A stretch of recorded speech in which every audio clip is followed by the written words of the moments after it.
He chairs the California LGBT caucus. And also a co-sponsor is an assemblywoman named Cristina Garcia. She's from an area in California called Bell Gardens, and she chairs the California Legislative Women's Caucus. Got a lot of caucus here in California. Anyway, here's what Lowe said. He took inspiration for the bill from a staffer's 9-year-old daughter who wanted to know why she had to go to the boys' aisle to find science-related toys. Now, can I pause right here? Was it like going on lion jungle safari? Was it like storming the beaches of Normandy? You walk over to another aisle? I mean, my God, I can't have my daughter walk over to another aisle. That's a trek.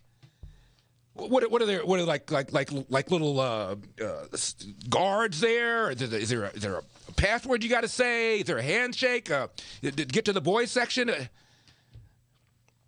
then he said this, quote, "That was the impetus of this, which is how do we make a safe space today for children in society?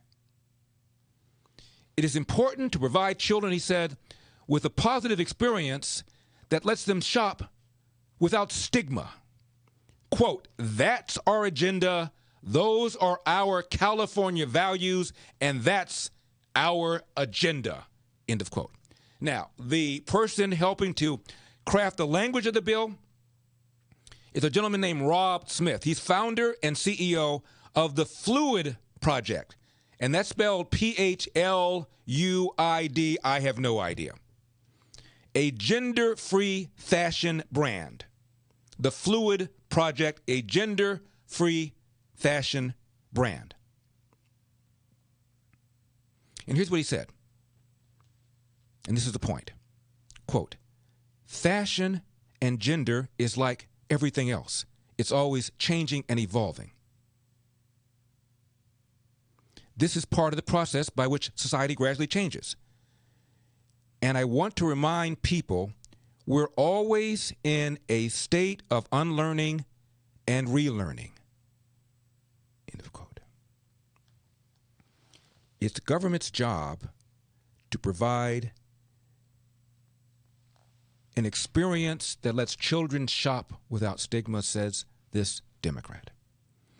This is part of the process by which society gradually changes, says this Democrat. I want to remind people we're always in a state of unlearning and relearning. Is that the government's job? And see, people on the left think so.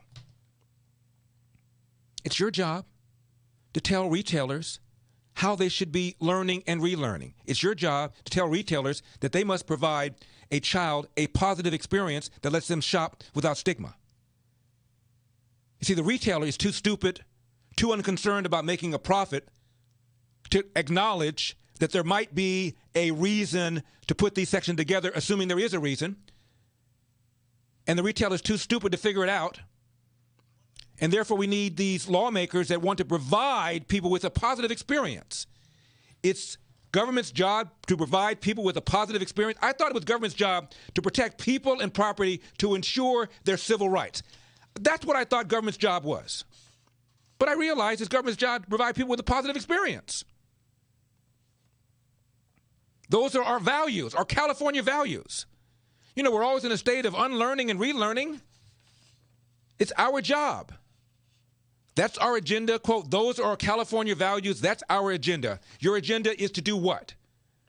To provide a positive experience by telling retailers how they should retail? These guys have never run a lemonade stand, but they sure know how to run a business. 888-971-SAGE. I am Larry Elder.